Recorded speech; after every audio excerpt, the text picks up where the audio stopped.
Hi, I'm Kenny Wallace. I'm a conservative activist here in Arkansas. I've dealt with several campaigns and issues. I've managed the defeat of 4 tax increases totaling over $170 million. Probably the biggest accomplishment was the defeat of the Bryant millage tax increase, which was $107 million. I'm kind of making this video as kind of a rant on something that's come up, and I may make these at random. But I just heard a story and looked up and saw about the arrest of Representative John Walker. Johnny Walker is an Arkansas House Representative in District 34, which is in the Little Rock area around University and Asher and Roosevelt. And he has been there for a while. I forget how many terms he's been in office.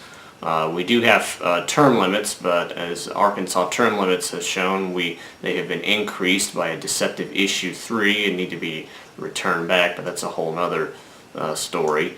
Anyway, Representative Walker on Monday decided to film the police as they were conducting a stop of a vehicle that was having missing or expired tags, and it turned out the occupants both had warrants. Filming the police is okay, but then he decided to walk toward them and distract and interrupt them along with one of his assistants while they were conducting their operations. And of course the police arrested him, as they were justified in doing so. I know this because I've actually done, besides many amounts of film, I've had my own run-ins with the police. While I was gathering signatures for the Secure Arkansas Ballot Initiative to require proof of citizenship for state benefits, for which neither Hillary Clinton nor Donald Trump donated a dime toward. Just a little mention that.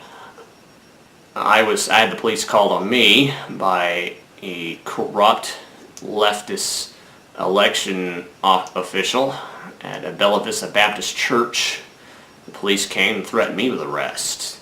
Now, I could have done like John Walker and decided to get in their way. I could have done like Black Lives Matter and caught some attitude, or done like the Westboro Baptist Church or some other hate group and made some kind of scene, and I probably would have been arrested. I may have even gotten in the news. But I would have failed in my efforts to gather signatures. It turns out that I just left. Waited a couple hours, some phone calls were made to election officials, and I was allowed back on there right after what was basically nothing. The other time I had an incident with the police was with the Richard Chambliss trial, and Richard Chambliss is actually the perfect example of someone who needs to be studied on how to deal with problems with the police.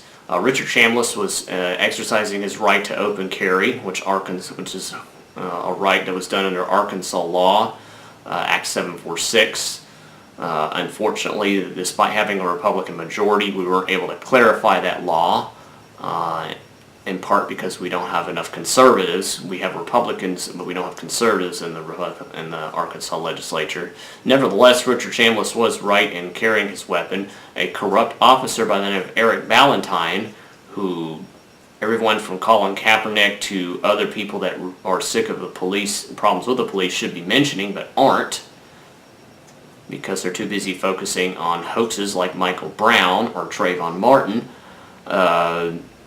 arrested Richard Chambliss. Then the corrupt legal system within Bald Knob and White County wanted to put him in jail. There was a trial. He was found not guilty.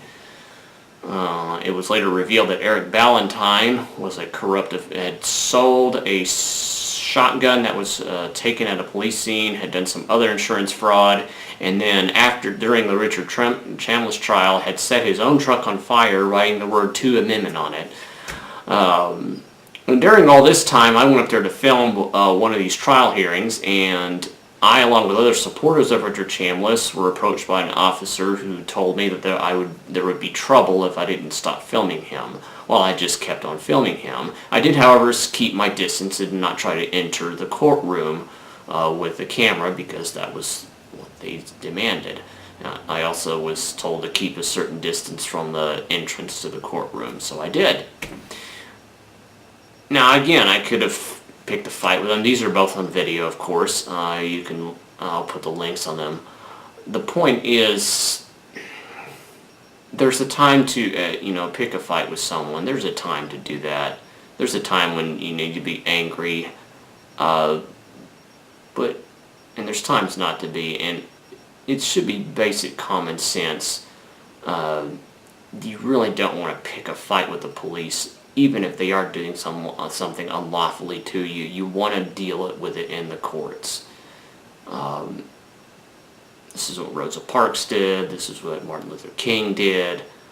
And by the way, you don't want to join the idiotic, angry, stupid, get lots of attention, media whore type folks, like Colin Kaepernick, like Black Lives Matter, like the Ku Klux Klan, like Westboro Baptist Church, who just want to piss people off and be angry. They're all pretty much the same thing. They're a publicity stunt. Most of them do it because they're basic hate groups. They end up hurting whatever cause they support. Johnny Walker, on the other hand, is doing this for, I believe, publicity and financial gain. He is a trial lawyer. He's made lots of money off of the desegregation cases, which of course has not helped minorities and kids. It's just gotten a bunch of lawyers and education bureaucrats rich. We're still next to last in education. And sadly, a bunch of millage tax increases that were recently passed aren't going to help either. Again, they'll just be indoctrinating the Common Core, leftist indoctrination. Probably the gender crap is going to be coming in from the federal government, and of course, are these so-called local control, these overpaid superintendents that we have will just be vassals of the federal government. Sadly, our state legislature is on the way to becoming that. Because we elect representatives like Johnny Walker.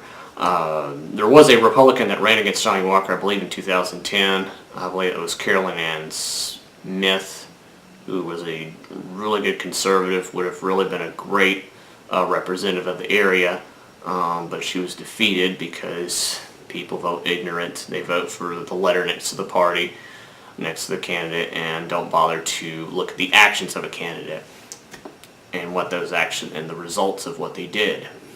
They don't care.